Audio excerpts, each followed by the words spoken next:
WHO ने नई guidelines issue करी हैं टू कंट्रोल स्प्रेड ऑफ जूनोटिक्स। इसके बारे में जानकारी लेंगे, लेकिन उससे पहले जानेंगे कि जूनोसिस है क्या, और ये भी जानेंगे कि इंडिया में एडमिनिस्ट्रेटिव फ्रेमवर्क क्या है जिसके थ्रू जूनोटिक डिजीजेस को कंट्रोल किया जाता है।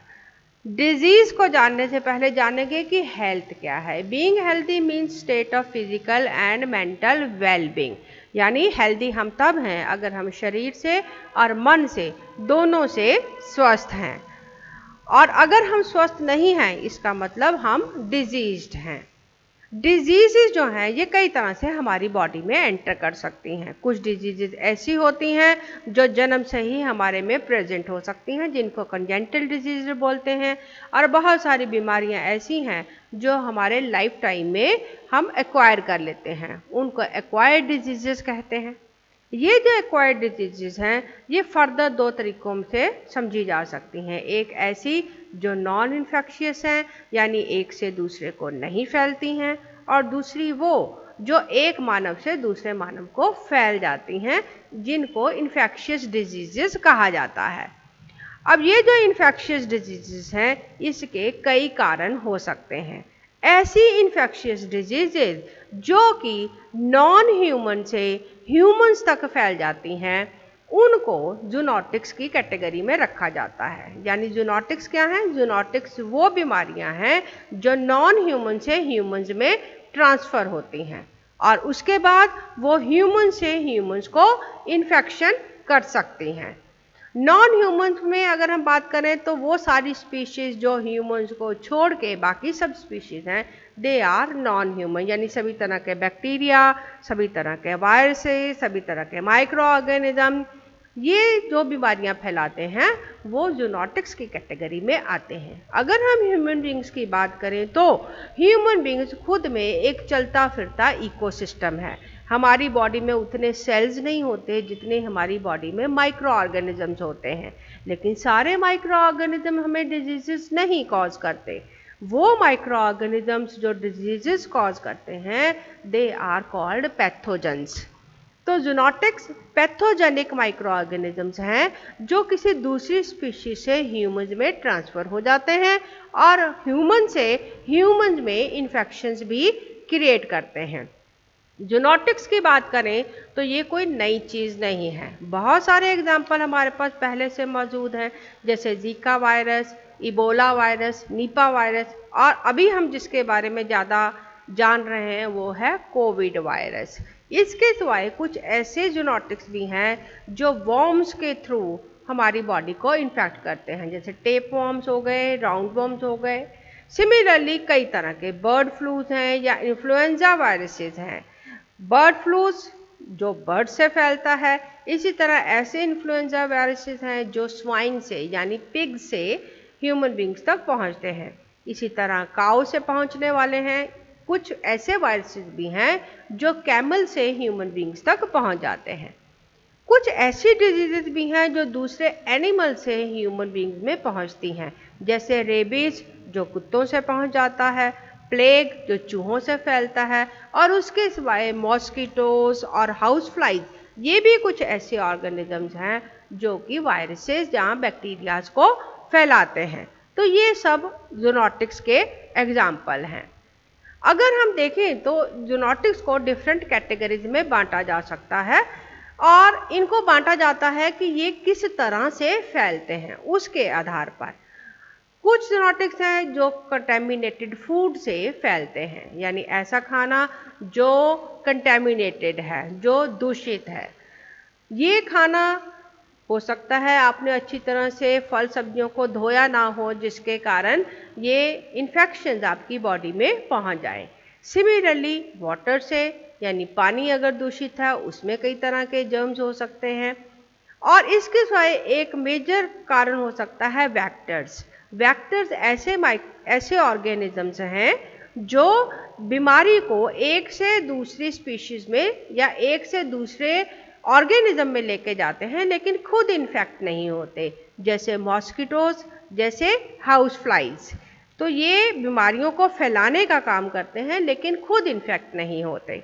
सिमिलरली एक और तरीका है जिसको हम कहते हैं थ्रू कॉन्टैक्ट। यानी हम ऐसे इन्फेक्टेड जानवरों के कांटेक्ट में आ जाते हैं जिनसे ये डिजीजेज हम तक या ह्यूमन बींग्स तक पहुंच जाती हैं। ये कांटेक्ट डायरेक्ट भी हो सकता है और इनडायरेक्ट भी हो सकता है। डायरेक्ट कांटेक्ट मतलब हम ऐसे ऑर्गेनिज्म के डायरेक्ट कांटेक्ट में आ जाएं छूने से, या उसके एक्सक्रीटा के कांटेक्ट में आ जाएं, यूरिन के कांटेक्ट में आ जाएं, या ब्लड के कांटेक्ट में आ जाएं। कुछ ऑर्गेनिज्म है जो अगर आपको खरोंच लेते हैं या उनके सलाइवा से या उनके म्यूकस से भी ये जर्म्स आपकी बॉडी में ट्रांसफर हो सकते हैं। और इनडायरेक्ट मेथड कि आप डायरेक्टली उन ऑर्गेनिज्म के कांटेक्ट में नहीं आए, लेकिन हो सकता है उनका जो एक्सक्रीटा है या उनका जो यूरिन है, ब्लड है, ये आपके खाने या पानी को कंटेमिनेट कर दे, उसके थ्रू भी आप इनके कांटेक्ट में आ सकते हैं। ऐसे भी जूनोटिक्स हैं जो हवा में कुछ देर तक तैरते रहते हैं और अगर आप उस एरिया में सांस लेते हैं तो उससे भी ये आपकी बॉडी को कंटेमिनेट कर सकते हैं। अब इन डिजीजेस के बारे में आजकल कुछ ज़्यादा बात हो रही है। ज़्यादा बात होने के क्या कारण है या क्यों ये बीमारियां इतनी ज़्यादा फैल रही हैं? उसका एक मुख्य कारण तो ये है कि अब ह्यूमन बींग ने ऐसे एरियाज़ को भी एक्सप्लोर करना शुरू कर दिया है जहाँ पर वो पहले नहीं गया था। जैसे रेन फॉरेस्ट है, बहुत सारी ऐसी हैबिटेशंस हैं जहाँ पहले ह्यूमन बींग्स नहीं था, तो वहाँ पर जो माइक्रो ऑर्गेनिज्म थे वो सिक्लूडेड थे, वो ह्यूमन बींग्स के कांटेक्ट में नहीं आ रहे थे। अगर ह्यूमन बींग खुद ही उनके एरिया में उनके एरिया को, हैबिटेट को एक्सप्लोर करेगा तो उसके कारण ये ऑर्गेनिज्म हमारे कांटेक्ट में आते हैं। दूसरा कारण क्या है? लॉस ऑफ नेचुरल हैबिटेट, यानी हर ऑर्गेनिज्म का एक नेचुरल रहने की जगह है।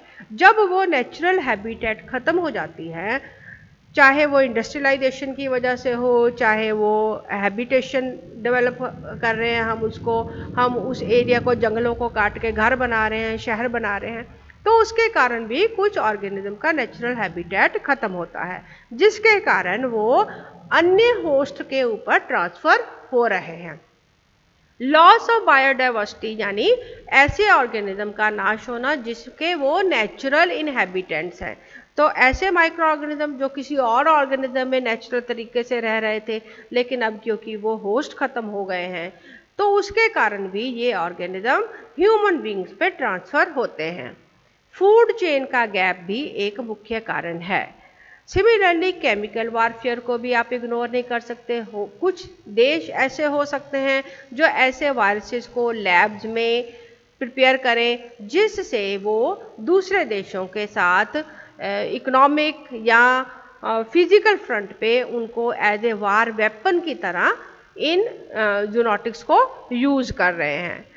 अब ये जो डिजीज़ हैं इनका ज़्यादा डेवलप होने का या ज़्यादा नोटिस में आने का एक कारण ये भी है कि हम देख रहे हैं कि कुछ माइक्रो ऑर्गेनिजम्स हैं जो एंटी माइक्रोबियल रेजिस्टेंस डेवलप कर रहे हैं। एंटीबायोटिक्स यानी वो दवाइयाँ जो ऐसे माइक्रो ऑर्गेनिजम्स हैं जो कि डिजीज कॉज करते हैं, उनसे बचने के लिए जो दवाइयाँ हम लेते हैं they are called as antibiotics. लेकिन जैसे जैसे एंटीबायोटिक्स का प्रयोग बढ़ता है तो ये माइक्रो ऑर्गेनिजम्स अपने में एक रेजिस्टेंस पैदा कर लेते हैं जिससे एंटीबायोटिक्स उनके ऊपर वर्क नहीं करती। इस रेजिस्टेंस को एंटी माइक्रोबियल रेजिस्टेंस कहा जाता है। यानी वो एंटीबायोटिक जो पहले इन माइक्रो ऑर्गेनिज्म को मारने के लिए या कंट्रोल करने के लिए कामयाब थे, अब वो कामयाब नहीं रहे। दूसरा कारण म्यूटेशंस हो सकता है, यानी जीन्स में तब्दीली हो सकती है। ऐसी जो बीमारियां हैं इनके जो ज़्यादा रिस्क हैं वो 5 साल से छोटे बच्चे या 65 साल से ज़्यादा उम्र के बुजुर्ग या गर्भवती महिलाएं या कुछ ऐसे लोग जिनमें वैसे ही इम्यूनिटी लो है, यानी अन्य कारणों के कारण अगर उनकी इम्यूनिटी लो है, रोगों से लड़ने की क्षमता कम है, तो उनको भी ऐसी बीमारियां होने के चांसेस ज़्यादा हो सकते हैं। लेकिन इसमें सभी लोग इन्फेक्ट हो सकते हैं, कोई भी ये नहीं कह सकता कि ये इन्फेक्शन उसको नहीं हो सकते। अब बात आती है कि इंडिया जो है ये ज्योग्राफिकल हॉटस्पॉट जूनोटिक डिजीजेस के लिए क्यों है। पहला कारण लार्ज पॉपुलेशन, इंडिया में बहुत ज़्यादा पॉपुलेशन है, कई जगह ऐसी हैं जहाँ पर पॉपुलेशन डेंसिटी बहुत ज़्यादा है, जिसके कारण अगर इन्फेक्शन होती है तो वो बड़ी आसानी से बड़े ज़्यादा लोगों में फैल जाती है। अन्य कारण हो सकता है पॉवर्टी या पुअर सैनिटेशन। बहुत सारे लोग हैं जो एग्रीकल्चर के काम में हैं और उसके साथ साथ वह एनिमल हस्बेंड्री के काम में भी हैं, जिसके कारण अगर वो अच्छी सैनिटेशन कंडीशंस नहीं रखते तो ऐसे बीमारियां जो कि जानवरों में आसानी से हो जाती हैं, उनसे उनके साथ काम करने वाले लोगों में भी ये इन्फेक्शन बड़ी जल्दी से ट्रांसफ़र हो सकती हैं।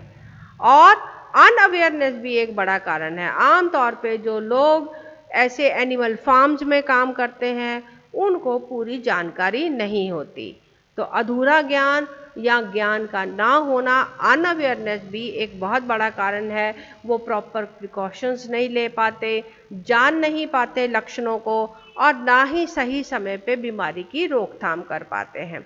लैक ऑफ वैक्सीनेशन यानी हेल्थ फैसिलिटीज़ पुअर होने के कारण भी बीमारियां बड़ी आसानी से फैल जाती हैं।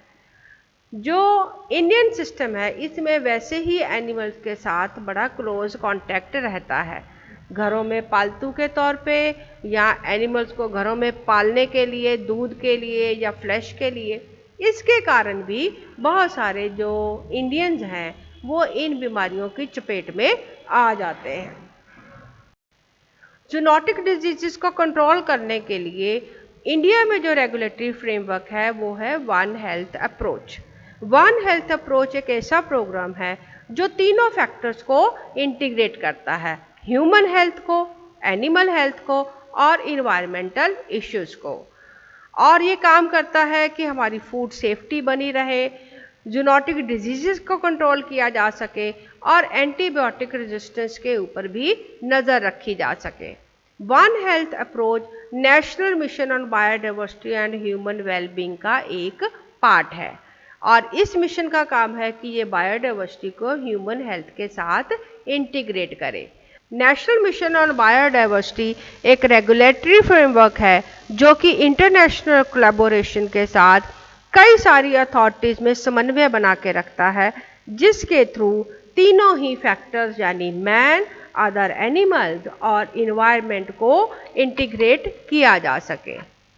WHO ने जो नई गाइडलाइंस इशू करी हैं उनमें से मुख्य हैं suspend sale of live wild animals, यानी ऐसे वाइल्ड एनिमल्स जिनके बारे में पूरी जानकारी नहीं है या जिनका मीट कच्चा खाया जाता है या जो नॉर्मली ह्यूमन कंजम्पशन के लिए सेफ नहीं है, ऐसे एनिमल्स की सेल के ऊपर बैन लगाया जाए। एनिमल्स बेसिकली कमर्शियल मार्केट में या ट्रेडिंग में इसलिए आते हैं क्योंकि या तो उनका मीट खाया जाता है या उनसे बने हुए और दूसरे प्रोडक्ट्स ह्यूमन कंजम्पशन के लिए यूज़ होते हैं या एज पेट्स यूज़ होते हैं। तो तीनों के लिए ही WHO ने गाइडलाइन दी है कि ऐसे एनिमल जो ह्यूमंस के लिए कितने सेफ हैं इसके बारे में पूरी जानकारी नहीं है, उन एनिमल्स को लाइव या उनके प्रोडक्ट्स की या उनके फ्लैश की सेल के ऊपर बैन लगाया जाए, उसको सस्पेंड किया जाए। दूसरा जो इम्पोर्टेंट गाइडलाइन है वो है कंडक्ट रिस्क असेसमेंट, यानी ऐसे एनिमल से कितना रिस्क है, कौन कौन से वाइल्ड एनिमल्स हैं या कौन कौन से ऐसे एनिमल हैं जो कि फार्म्स में रियर किए जाते हैं। बहुत सारे एनिमल्स ऐसे हैं जिनको फ्लैश के लिए या जिनको एग्स के लिए, मीट के लिए या किसी और यूजफुल प्रोडक्ट के लिए फार्म्स में रखा जाता है, तो उनसे किस तरह का रिस्क ह्यूमन बींग्स को हो सकता है उसकी असेसमेंट की जाए। और तीसरा इम्पॉर्टेंट गाइडलाइन है कि स्ट्रिक्ट सर्विलेंस रखी जाए, यानी नज़र बना के रखी जाए ताकि अगर कहीं पर कोई इन्फेक्शन आउटब्रेक होता है तो उस इन्फेक्शन को जल्दी से जल्दी कंट्रोल किया जा सके। ऐसे बहुत सारे एग्जाम्पल हैं जिसमें इन्फेक्शन आउटब्रेक को समय रहते कंट्रोल कर लिया गया। इसमें 2018 का एक बहुत इम्पॉर्टेंट एग्जाम्पल है जो कि निपा वायरस का आउटब्रेक हुआ था केरला में। तो थ्रू प्रॉपर सर्विलेंस इस वायरस को बड़ी आसानी से और बड़ी जल्दी कंट्रोल कर लिया गया था और इसके सिर्फ 23 केसेस रिपोर्ट हुए थे। तो ये स्ट्रिक्ट सर्विलेंस का एक बहुत अच्छा एग्जाम्पल है जो कि इंडिया में केरला में निपा वायरस से संबंधित है। इस तरह अगर हम अपने इन्वायरमेंट की परवाह करें, अपनी निगरानी को बनाए रखें, पूरी गाइडलाइंस को फॉलो करें, तो हम इन जो जूनोटिक डिजीजेस हैं उससे बचे रह सकते हैं। आई होप आपको ये वीडियो पसंद आया होगा। अगर इसके जैसे या ऐसे और वीडियोस आप देखना चाहें तो आप मेरे वीडियो चैनल को सब्सक्राइब कर सकते हैं। Thank you very much.